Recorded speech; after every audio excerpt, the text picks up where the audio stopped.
Hey, salut, bienvenue dans cette nouvelle vidéo intitulée Les résultats vs recherche d'intention. Alors dans cette vidéo, on va parler donc de la différence entre les résultats et les recherches d'intention. C'est hyper important parce que dans ton travail de guérison, comme je le disais dans les premières vidéos, tu veux revenir à une pensée logique, structurelle, analytique et basée sur des faits.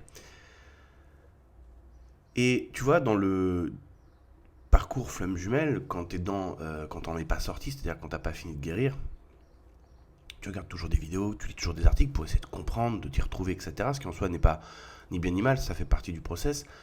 Euh, eh ben, tu vas avoir tendance à essayer de, non pas de te fier uniquement aux résultats, mais d'essayer de comprendre le pourquoi du comment de ces résultats. C'est-à-dire que tu es face à une situation là en face de toi, et tu veux comprendre qu'est-ce qui a amené à vivre ce que tu vis ici maintenant. Donc notamment quand tu étais dans la phase de lune de miel et que maintenant tu es dans la phase des va-et-vient, et que tu comprends plus le comportement du runner, etc.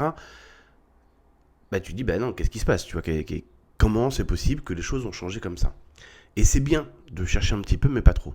Pourquoi? Parce que même si c'est bien pendant un temps, et c'est nécessaire de faire des recherches, etc., il faut pas trop non plus s'y attarder, surtout dans le parcours flamme jumelle, parce qu'à un moment donné, tu vas tourner en boucle, en fait, sur toujours les mêmes informations. Donc, au bout d'un moment, tu vas commencer à te conditionner avec des réponses qui, même certaines qui ne te plaisaient pas, vont quand même s'intégrer en toi. Moi, je t'invite à aller faire des recherches en dehors du parcours flamme jumelle, notamment en psychologie. Va regarder les profils, par exemple, passif-agressif, profil narcissique, borderline, trouble dissociatif de la personnalité, trouble de la personnalité évitante, etc. pour aller prendre des informations. On va regarder aussi dépendance affective, on va regarder aussi comment, on va dire, le conjoint d'une personnalité passive-agressive, comment elle réagit, etc., etc., qu'est-ce qu'elle vit, comment elle perçoit les choses, tu vas voir que tu vas assez bien t'y retrouver. D'ailleurs, j'ai écrit des articles sur ça sur mon blog, donc tu tapes passif-agressif, tu vas trouver un article dessus. Tu tapes déni de la posture de victime aussi. Tu peux regarder aussi c'est quoi le syndrome de Stockholm. Tu vas voir que beaucoup dans le parcours flamme jumelle, ils sont un petit peu, pas forcément énorme, mais ils sont un petit peu quand même. Tout ça, on ne veut pas en parler dans le parcours flamme jumelle. Donc, c'est bien d'aller faire des recherches, mais à partir du moment où tes recherches sont étendues à différents domaines afin d'avoir plusieurs points de vue. Parce que le problème dans le parcours flamme jumelle, c'est que tout le monde en fait se bute à la même information. Parce que en fait, ce qui se passe, c'est ça, c'est que toi, au niveau de ton cerveau, tu as vécu ta lune de miel, qui correspond à ton idéal. On va faire très blanc, très noir. Puis après, ça part en sucette. Là, tu es dans l'incompréhension, tu es dans la dissonance cognitive. Tu peux aussi aller regarder dans Wikipédia ce que c'est que la dissonance cognitive. C'est en gros, tu es en train de vivre une réalité, tu reçois des informations qui sont complètement à l'opposé, qui viennent faire complètement trembler ton système de croyance. Donc, tu vas aller chercher à faire quoi? À te coller, te rattacher à des sources d'informations qui vont venir te dire ce qui correspond à ton système de croyance. On fait tous ça. Je l'ai fait, tu le feras peut-être encore demain, peu importe. C'est ni bien, c'est ni mal, c'est juste de la mécanique mentale. Et donc du coup, tu vas te rattacher à un discours qui a été créé en amont par des gens qui se sont eux-mêmes racontés le discours qui corroborait leur propre système de croyance, qui donne le discours flamme jumelle. Et ça, c'est super important de le comprendre parce que regarde, le titre, c'est résultat versus recherche d'intention. Et regarde comment tout est subtil, mais il faut prendre le temps d'y réfléchir. Le simple fait de termes runner et chaser, ça provient d'une recherche de l'intention. Ça provient d'une projection du chaser sur l'intention de l'autre. Pourquoi? Parce que regarde, si on reprend qui a fait quoi, où, quand, comment, ce que j'arrête pas de dire sur le blog, il faut réfléchir de manière logique, structurée, chronologique et basée sur des faits. Un jour, on va dire à ta boulangerie, tu demandes une baguette de pain et tu croises le regard de cette personne et tu as un sentiment d'évidence et à partir de là, démarre tout le parcours flamme jumelle. Okay, à ce point de départ-là, ce sentiment d'évidence, il va y avoir une interprétation sur ce sentiment d'évidence. Toi, tu es sûr que l'autre, tu as quelque chose à vivre avec, que l'autre c'est ton autre, et patin, couffin. Okay, donc on va pas refaire toute l'histoire, mais ça c'est le point de départ. À partir de là, tu pars du principe chaser, que l'autre c'est ton autre. À partir de ce postulat de base, qui est peut-être vrai ou qui est peut-être faux, pour l'instant c'est juste une pensée à laquelle tu es hyper accroché, tu es hyper sûr d'avoir raison. On en est là. Ça c'est la vérité. La vérité, c'est ton attachement à cette pensée, ton attachement à cette croyance, ta, je veux dire ta persuadivité, mais ça veut rien dire, le fait que tu sois hyper sûr que ce que tu penses est vrai, ce qui s'appelle l'attachement à une pensée ou l'identification à une pensée ou à une émotion, ce qu'expliquait Cartel dans le moment présent, et c'est aussi une distorsion cognitive, mais peu importe, tu es hyper sûr que ce que tu as entendu en toi, c'est vrai. Et donc que la direction que ça doit prendre, car l'autre c'est ton autre, il y a un truc à vivre avec, ou je sais pas quoi, tu es sûr que c'est vrai aussi. Et à partir de ça, c'est comme ça qu'on va mettre des mots chaser runner, puisque la lune de miel se passe, puis après ça part en sucette. Et quand ça part en sucette, on va dire l'autre, donc on prête des intentions à l'autre, l'autre est un runner, c'est-à-dire runner fuyant. Il fuit quoi ? L'amour. Que nous on a décrété que l'autre était notre autre, que l'autre, nous on l'aimait de ouf, t'es attaché à l'autre, t'es dans l'attachement, t'es pas dans l'amour, c'est pas grave, mais on va pas rentrer dans cette subtilité, mais si nous on l'aime, l'autre il nous aime. Donc l'autre fuit la réunion, le couple, l'interaction amoureuse. Et donc l'autre fuit ce qui devrait être, c'est-à-dire le couple. On le catégorise l'autre de fuyant. Fuyant de quoi ? De l'amour. Tout ça, ça part de ce sentiment d'évidence, du postulat que nous on décide et auquel on croit fermement. On n'est plus dans un résultat, on est dans l'interprétation d'un résultat. Simplement le mot runner, chaser, c'est déjà le résultat d'interprétation parce qu'on a posé des intentions à l'autre personne, on a attribué, projeté des intentions à l'autre personne, et donc derrière, quand l'autre il est là, il est pas là, il veut pas, il sait pas, il sait plus, on va partir ensuite dans la recherche d'intention. Mais qu'est-ce qu'il veut ? Qu'est-ce qui se passe ? Qu'est-ce qui se passe dans sa tête ? Recherche d'intention, recherche de justification, recherche de raison, du pourquoi, du comment, que il se passe ce qui se passe. Sauf que toutes ces recherches d'intention sont toujours teintées et dirigées par une direction qui est l'autre c'est mon autre. Et donc, par cette croyance de base, donc connexion, si on revient au début, connexion par le regard, donc je suis persuadé que l'autre c'est mon autre, j'ai un truc à vivre avec, etc. Ça se cimente, c'est du béton armé renforcé à l'acier, et ça va teinter toute la direction des explications qu'on va donner. Et c'est ce qui va donner l'explication dit flamme jumelle. Et ce qui va t'empêcher, pendant un certain temps, de voir d'autres explications. En gros, ça te fait voir les explications A, celles qui vont avoir le plus tendance à te dire un peu ce que tu veux entendre et qui viennent résonner avec que l'autre c'est ton autre, que vous devriez être ensemble, que c'est ci, que c'est ça. Et donc on va te donner tout un tas d'explications. Oui, mais tu comprends, il y a un plan karmique, tout ça, divin, machin, un contrat karmique et tout. Et donc du coup, en fait, oui, il y a une séparation, mais parce que les blessures d'il y a 500 ans, tout, etc., etc. Et puis tu t'accommodes de ça. Et on va dire ça, c'est l'explication A. Mais parce qu'il y a ce postulat de base que tu veux maintenir en toi, et je répète que tu veux maintenir en toi, que l'autre c'est ton autre, et pourquoi tu veux maintenir ça en toi, en étant persuadé que l'autre c'est ton autre ? Parce que tu te fais arnaquer par ton propre mental ego, parce que tu te fais arnaquer par le concept suivant, sur lequel je vais faire une vidéo. Eckhart Tolle le dit comme ça, vous vivez dans l'illusion générée par votre mental ego. Pourquoi ? Parce que vous vous identifiez, vous croyez que votre pensée, votre émotion, c'est vous. Moi, je le dis autrement, je le dis comme suit. Plus une pensée et une émotion est forte, donc plus l'impact de la pensée et de l'émotion est fort en toi, plus tu vas avoir tendance à croire que le message qui vient avec cette pensée et cette émotion est vrai, / va t'arriver. Ce concept-là, tu peux l'écrire et tu peux t'amuser à le vérifier tous les jours, c'est 100% vrai. C'est jamais faux. C'est jamais faux. Donc, quand tu as ce sentiment d'évidence qui te pète à la gueule, l'intensité de la pensée, du ressenti d'évidence et la phrase qui vient avec « l'autre c'est ton autre, je le connais depuis longtemps mais je comprends pas d'où », par exemple, plus ça vient fort, ça, plus tu es persuadé que tu le connais vraiment. Bon, tu sais pas d'où, mais tu sais que tu le connais. Donc, il y a quelque chose à vivre avec, etc., etc. Et quand tu fais ça, tu es juste complètement dans l'attachement, dans l'identification à ta pensée et tes émotions, et c'est aussi une distorsion cognitive d'ailleurs, et c'est à partir de ça que tout le reste va découler. Et donc tu vas pas vouloir en démordre, et donc tu vas rentrer de chaser dans ta propre illusion. Tu vas rentrer dans ta propre illusion que tu vas prendre pour vrai, alors que tu es complètement à côté de tes pompes. Donc je répète, tu es complètement à côté de tes pompes, et pourtant tu es persuadé d'être dans la vérité ou dans le vrai, alors que tu vis une illusion. Et c'est là où il faut apporter une nuance. Quand tu rentres dans l'illusion de ton mental ego, c'est-à-dire quand tu t'identifies à ta pensée ou à ton émotion, par exemple, regarde, quand tu vis une peur, je vais te donner un exemple très court, je ne vais pas le détailler, mais je vais te donner un exemple très peur.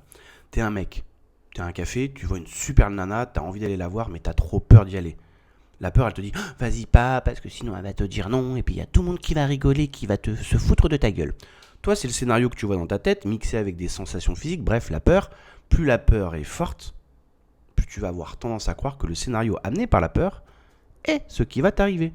Et comment c'est que c'est vrai ? Parce que tu bouges pas ton cul de ta chaise. Parce que tu crois à un film mental en lui donnant tellement de crédit que du coup tes actions sont le fer de lance de ta pensée. Tu crois tellement à ce film mental que du coup tu ne vas pas voir la nana, tu restes assis sur ta chaise. Parce que tu fais plus confiance dans le film dans ta tête que à ton envie d'aller la voir. Et à la possibilité, soit ça passe, soit ça casse. De toute façon, il y a 50% de chance. Mais là, les 50% de chance, tu n'y crois pas. Tu es 100% sûr que la peur te dit que tu vas te taper la honte. Donc du coup, pour pas te taper la honte, autant pas y aller. À ce moment-là, plus la pensée et l'émotion de la peur est forte, plus tu vas avoir tendance à croire que ce qu'elle te raconte est vrai. Donc tu vas ensuite agir ou pas agir en conséquence en fonction de la peur et donc de la direction du message. Et quand tu es dans la peur, je te prends la peur parce que c'est beaucoup plus facile à comprendre, parce que tout le monde vit des peurs au quotidien. Quand tu écoutes la peur et que tu fais ce que la peur te dit, en l'occurrence là, ne te lève pas, ne va pas la voir, et donc du coup tu ne te lèves pas et tu ne vas pas la voir, tu es dans l'illusion d'un programme de l'ego mental. Et tu es persuadé d'avoir raison, alors qu'en fait dans les faits, les résultats, les faits, tu sais pas si la nana va te rejeter ou pas, parce que pour le savoir, il faut y aller. Tu crois qu'elle va te rejeter, tu es sûr qu'elle va te rejeter, tu penses avoir raison, alors que tu es complètement à côté de tes pompes. Pourquoi tu es complètement à côté de tes pompes ? Et c'est ça la nuance. Tu es complètement à côté de tes pompes parce que, en un, tu vis dans une illusion du mental ego, donc dans une peur, tu vis dans un monde virtuel auquel tu décides de donner du crédit, qui t'annonce qu'une seule issue possible, c'est-à-dire l'autre va te rejeter, alors que dans les faits, dans la réalité, soit elle te rejette, soit pas. C'est très binaire. Et donc, au lieu de te fier au résultat, aux faits, à la réalité concrète d'un résultat d'une expérimentation, d'une expérience, tu te fies à la réalité virtuelle d'un programme de l'ego mental qui, quand il te joue cette peur-là, ne fait que rejouer un DVD que tu as certainement vécu peut-être 10 ans avant, 20 ans avant. Un jour, tu allais voir une meuf et tu t'es tapé, un vent, quoi. Et du coup, ton mental ego, il te dit « Oui, mais quand tu avais 12 ans, il t'est arrivé ça, il faut pas que ça recommence et tout. » Oui, il fait tout pour te protéger. Mais toi, tu fais confiance à du virtuel. Et c'est en ça que ça s'appelle vivre dans l'illusion du mental ego. Alors là, c'est beaucoup plus facile à comprendre parce que c'est une peur et que les peurs, on a tous des peurs à droite à gauche, on va pas se mentir. Donc c'est facile à capter. Mais là, c'est positif. Le sentiment d'évidence. L'autre, c'est mon autre. Je le connais depuis longtemps. Et là, tu n'auras pas envie de la changer. Parce qu'à la limite, une peur, c'est pas très agréable. Donc, on a envie de comprendre. Et il y a une certaine envie en nous de se dépatouiller un petit peu de la peur. C'est pour ça qu'on va refouler, combattre, essayer de nier la peur. Parce que, tu vois, c'est comme mettre un vêtement que tu n'as pas lavé depuis une semaine. Ça pue un peu la merde. Donc, forcément, tu n'as pas trop envie de le mettre sur toi, tu vois. Donc, il y a quand même ce côté un petit peu rejet de la peur. Donc là, c'est beaucoup plus facile à comprendre. Oh, mais quand c'est un sentiment positif, là, il n'y a aucune envie de ton côté de le laisser s'en aller. Et quand c'est positif, tu ne vas pas le challenger parce que tu es persuadé que tu as enfin trouvé tout ce que tu cherchais. Donc pourquoi tu remettrais la chose en question ? Parce qu'intéressant, c'est la chose suivante. Comme ce sentiment d'évidence, de complicité, que l'autre soit un autre, etc. est tellement impactant en toi, est tellement puissant, tu es persuadé que c'est vrai. Okay ? Et ça va créer, on va dire, un noyau de base, un schéma psycho-émotionnel, une croyance de type A, on va l'appeler comme ça. Et donc par la suite, ça c'est le point de départ, par la suite forcément tu vas interpréter toute ta dynamique relationnelle et donc ce parcours dit flamme jumelle au travers du prisme de ce type A, de ce noyau dur de croyances de type A. Avec le point de départ, l'autre c'est mon autre. C'est ce que tu crois, mais c'est pas forcément vrai. C'est peut-être vrai ou pas. Et donc, quand le vent commence à tourner, qu'on commence à avoir les va-et-vient, etc., tu vas aller sur Internet, tu vas chercher de l'info, et là, tu vas entendre des explications qui proviennent aussi de gens qui ont le même noyau, type A que toi.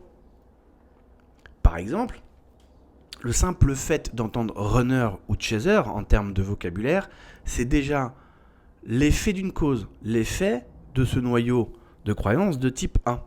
C'est-à-dire comme l'autre est mon autre, qu'à un moment donné il fuit quoi? Il fuit la relation amoureuse, le couple. Chose qu'il ne devrait pas faire puisqu'on est fait pour être ensemble.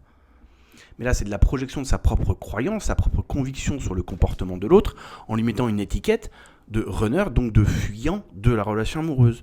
Et ça c'est une explication au travers des lunettes de type A, qui est peut-être vraie ou pas. Et ça c'est intéressant parce que du coup tout le reste des explications vont forcément être teintées de ça. Et ça, faut vraiment le comprendre. Du coup, ce qui veut dire que tant que tu es dans un noyau dur de type A, donc schéma de pensée de type A, tu vas avoir tendance à adhérer à ça. Et donc tout ce qui t'est proposé, circonstances, situations, personnes, événements, techniques, méthodes, explications, qui vont tourner autour de quelque chose qui correspond, qui s'emboîte bien avec des croyances de type A. Et le problème, c'est justement ça. C'est ces croyances de type A qui proviennent en fait de quoi ?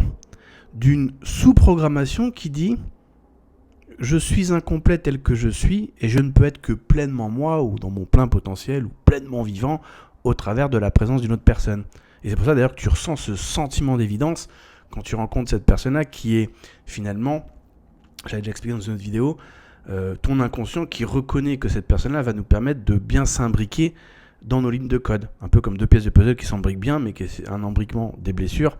Et comment on sait que c'est vrai ? Regarde ta dynamique relationnelle. Les réponses que tu cherches sont dans les résultats de ta dynamique relationnelle.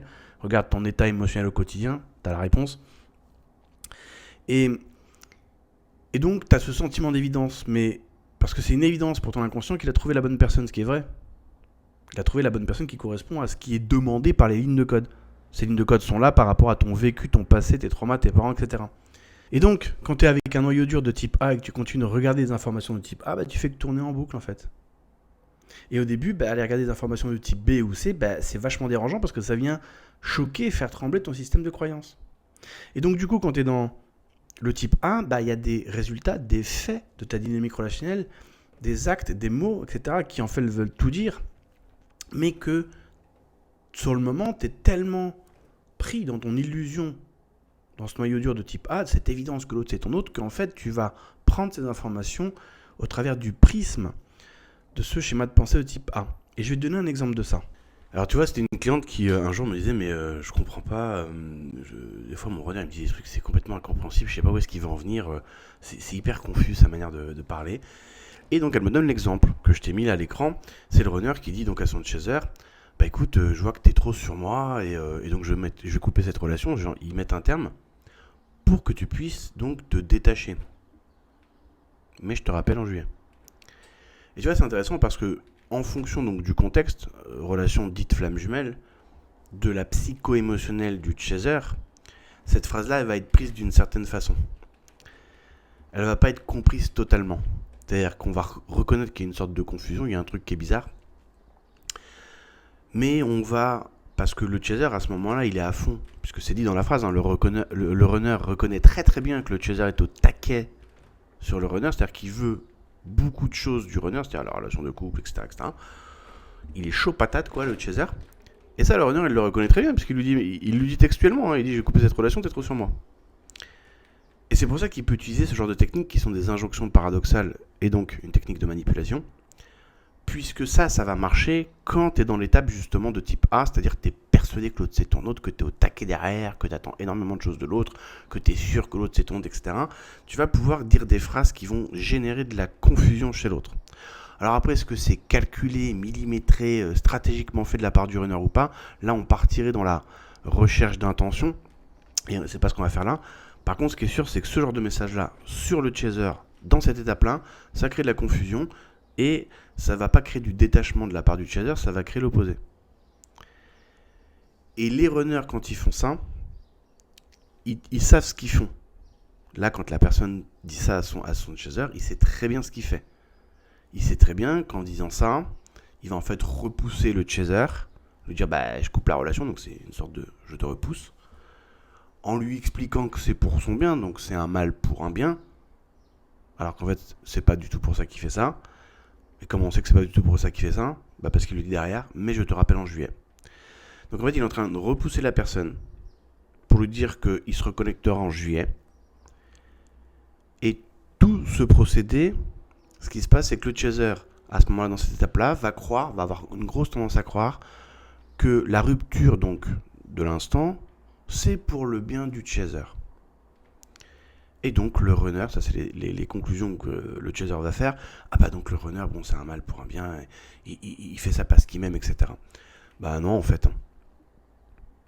Non parce que la fin de la phrase veut tout dire. Mais je te rappelle en juillet. C'est-à-dire que si l'intention, alors là quand on fait ça, on voit les effets de cette phrase-là sur le chaser, c'est une injonction paradoxale, ça c'est ce que c'est une technique de manipulation. Après les raisons pour lesquelles le runner fait ça, chaque runner quand il fait ça va avoir des raisons différentes, mais ce qui est sûr c'est ce que ça va créer. Ça va créer un chaser qui va être dans la confusion, donc qui va chercher la clarté, donc qui va pas se détacher, mais qui va continuer d'avoir le cerveau qui fait. Donc en fait, le résultat escompté, ça va pas être du détachement. Et regarde, je vais te la faire version médicale quoi. Imagine que je suis ton médecin et je te dis voilà, tu vas aller 2 semaines dans une clinique privée pour te sevrer de l'héroïne. Mais t'inquiète pas, hein. Dès que tu sors, je te recolle un fixe dans le bras. Est-ce que tu penses vraiment que mon intention c'est que tu sois sevré de l'héroïne? Si je te dis ça. Non, ça serait pas cohérent, tu dirais, mais vous êtes médecin, vous avez eu votre diplôme dans un Kinder Surprise, ou comment ça se passe? Tu vois, c'est complètement pas ça. Donc en fait, c'est là où toutes ces injonctions paradoxales, c'est que des techniques de manipulation pour te mettre dans la tête quelque chose, en l'occurrence là, que le runner le fait pour toi, alors qu'en fait, non, il le fait contre toi, entre guillemets. Parce que ça va te faire rester attaché. Ni plus ni moins. Et donc tu vois, c'est pour ça que la vidéo s'appelle résultat versus recherche d'intention, parce que quand le runner fait ça, il sait ce que ça va créer. Donc c'est-à-dire que le chaser, il est déjà en train de marquer dans son Google Agenda 1er juillet, retour du runner. Entre, on va dire que c'est le mois de février où ça s'est passé. Entre février et juillet, il sait très bien que le chaser, ça va le mettre dans l'attente, ça va le mettre dans les starting blocks. Ce qui fait que lui, il va pouvoir se barrer, faire XY ce qu'il a envie, on sait pas trop ce qu'il fait. Et il s'assure que quand il va revenir, l'autre soit toujours disponible. Et le truc, c'est que quand le runner fait ce genre de phrase-là, il sait les conséquences que ça va créer. Maintenant, pourquoi à ce moment-là, tu vois, la recherche d'intention, pourquoi à ce moment-là le runner décide de prendre cette décision maintenant et pas hier, et qu'est-ce qui le motive, quelles sont là où les flopées de raisons qui font que, ça, c'est là où on va perdre du temps.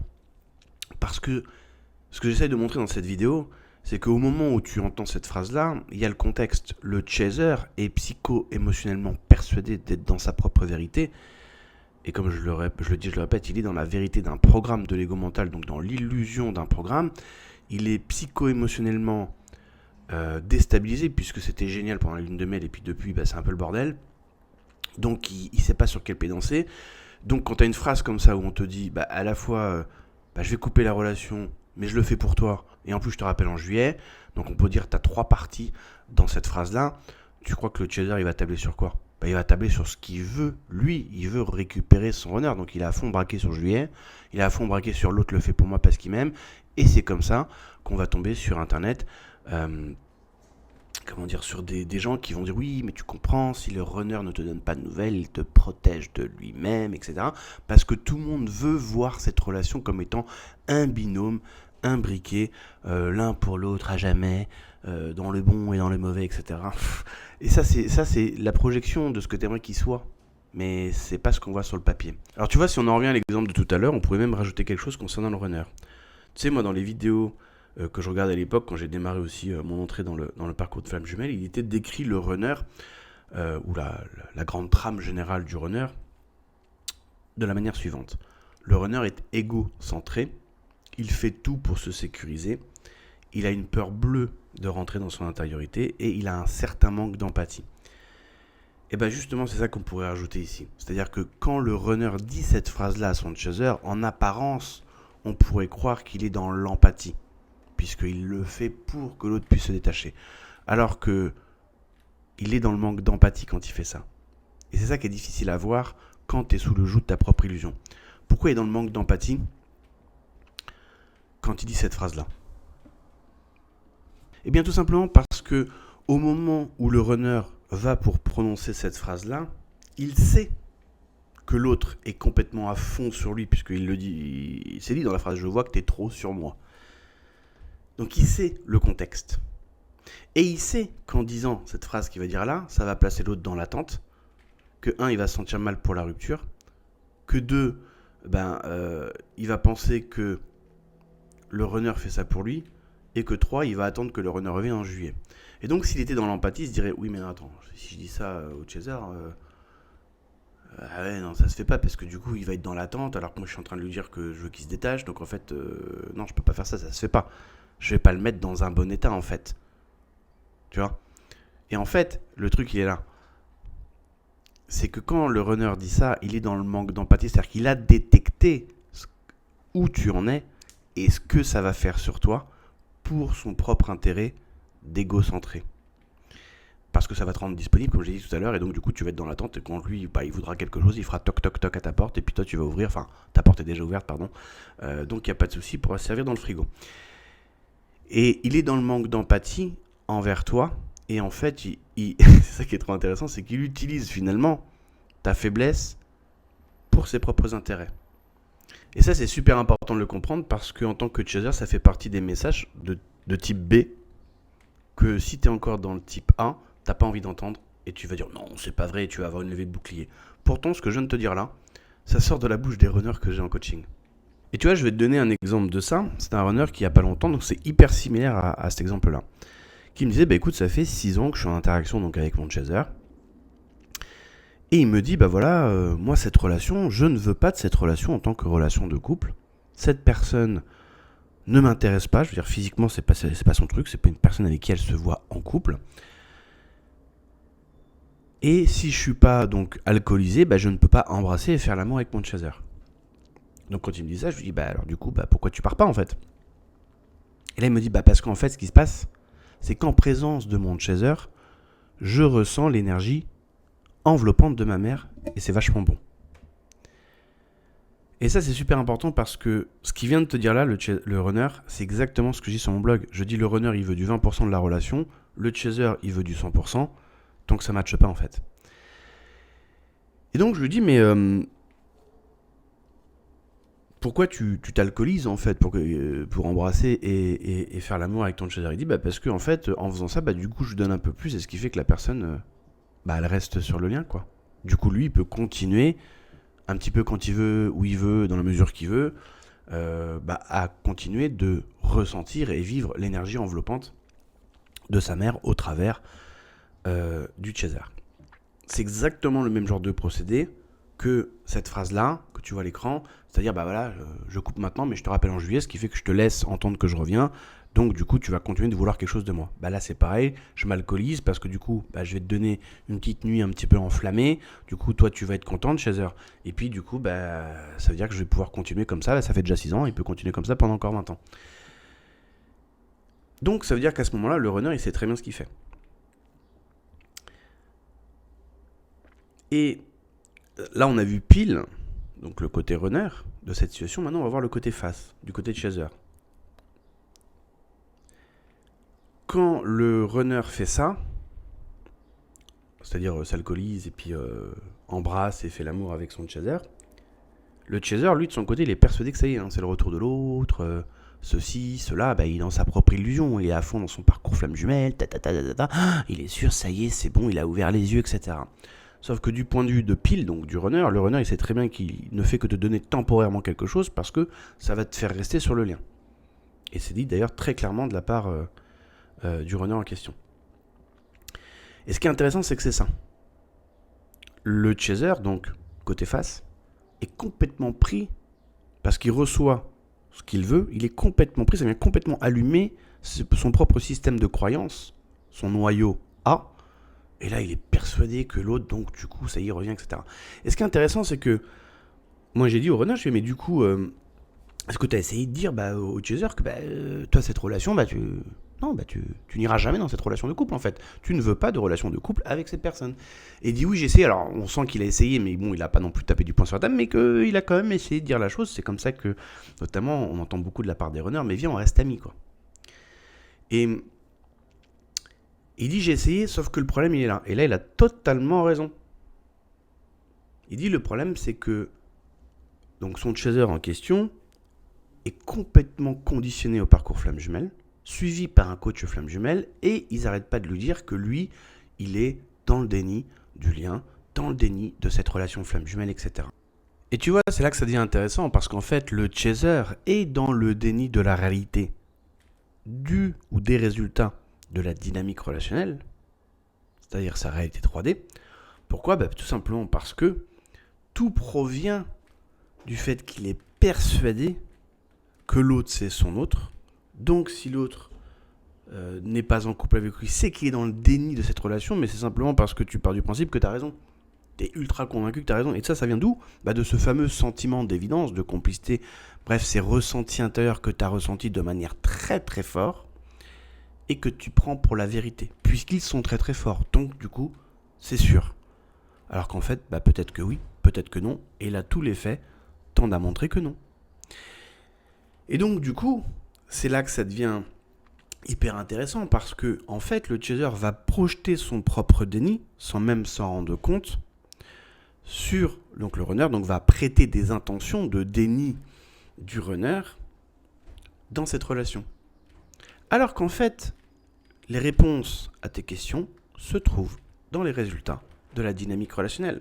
Mais quand tu es encore empêtré dans le noyau de schéma de pensée de type A, justement quand tu manges une injonction paradoxale comme la phrase qui est là, je vois que tu es trop sur moi et je vais couper cette relation pour que tu puisses te détacher, mais je te rappelle en juillet, tu ressens la confusion, tu comprends qu'il y a un truc qui va pas, mais tu veux pas aller voir jusqu'au bout. Et c'est normal parce qu'aller voir jusqu'au bout, c'est de passer du type de schéma de pensée A, on va dire, au suivant, au B, c'est de te rendre compte que en fait, la personne, elle te manipule, elle joue sur tes attentes. Et donc, du coup, ça te pousserait à sortir de ton sentiment d'évidence et à réaliser qu'en fait, t'as un peu raison dans cette relation, puisqu'il y a un intérêt du runner, mais pas autant que tu le crois. Et c'est d'ailleurs ce qui se passe quand on est en libération émotionnelle, quand on travaille notamment sur le fait de lâcher complètement la thématique flamme jumelle, le jumeau, etc. Mais pratiquement tout le temps, d'une manière ou d'une autre, ressort la phrase de la bouche des chasers qui disent « Mais j'ai peur de m'être trompé, d'avoir fait tout ça pour rien en fait, de m'être complètement, de m'être auto-fait ou auto-illusionné tout seul. » Et quand c'est comme ça, je leur dis voilà, ça y est, tu commences à y venir, c'est bien. Et donc, comme intérieurement, on veut pas se dire qu'on s'est peut-être trompé, puis ça arrive, t'as le droit de te tromper dans la life, et du coup, on va protéger notre système de croyance. C'est pour ça que j'ai commencé cette série de nouvelles vidéos avec la différence entre les faits et les interprétations, parce que c'est là que beaucoup de chasers vont arriver et dire oui, mais en fait, il y a quand même des phénomènes énergétiques, il y a quand même leur miroir et ainsi de suite. Oui, et alors ? Et alors, toi, tu vas les utiliser pour essayer d'alimenter le moulin de ta pseudo-preuve que tu es bien flamme jumelle et donc que tu as raison, donc tu es sur le bon chemin.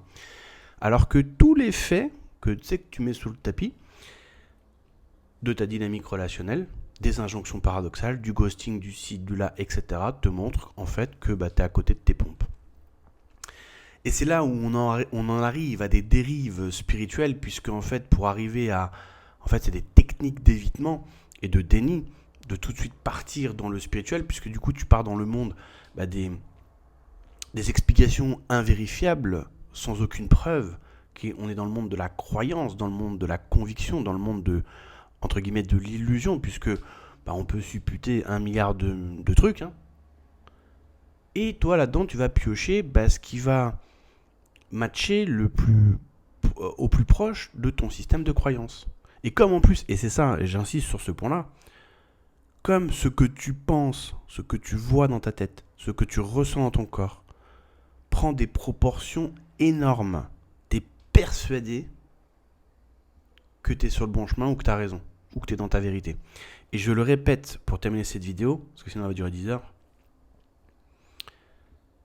Oui, tu es dans la vérité d'un ressenti ou d'une pensée ou d'une émotion ou les trois à la fois.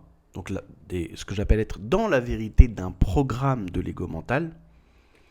Un petit peu comme tu sais, on le voit dans un film, le mec rentre chez lui, il voit sa nana euh, faire l'amour avec un autre mec, il pète un câble et il éclate la tête du mec contre un mur. Là, il revient à lui, il dit merde, qu'est-ce que j'ai fait? Et il sait qu'il va aller en tôle. Et ben, et d'ailleurs, il va plaider la crise de folie passagère, mais la folie passagère, ce n'est rien d'autre qu'un programme en fait, qui met en jeu le manque d'approbation, l'humiliation, la trahison, etc. On est d'accord, mais c'est pendant un court instant, le mec, il est presque plus au contrôle. Et donc, il fait quelque chose qu'après, il regrette, il dit merde, putain, mais qu'est-ce que j'ai fait? Ma vie, elle est foutue maintenant, ok? À ce moment-là, il est pris dans un programme. Donc, toi, tu es pris dans un programme, c'est-à-dire que ce que tu penses, ce que tu vois et ce que tu ressens, c'est vrai, puisque vécu, c'est la partie réelle, mais là où ça t'amène, c'est-à-dire la direction que ça prend, ce que ça te dit de faire ou de ne pas faire, comme l'exemple de la peur tout à l'heure, ça, c'est de l'illusion. Et je terminerai avec ça. Dans l'exemple du café tout à l'heure, c'est de l'illusion. Pourquoi? Parce que, au lieu de se fier à une expérimentation 3D, c'est-à-dire tu vas voir la nana, bah elle te dit oui, elle te dit non, tu es convaincu d'avoir raison tout en restant dans ta tête en écoutant un DVD du passé qui se rejoue ici maintenant, dans le présent.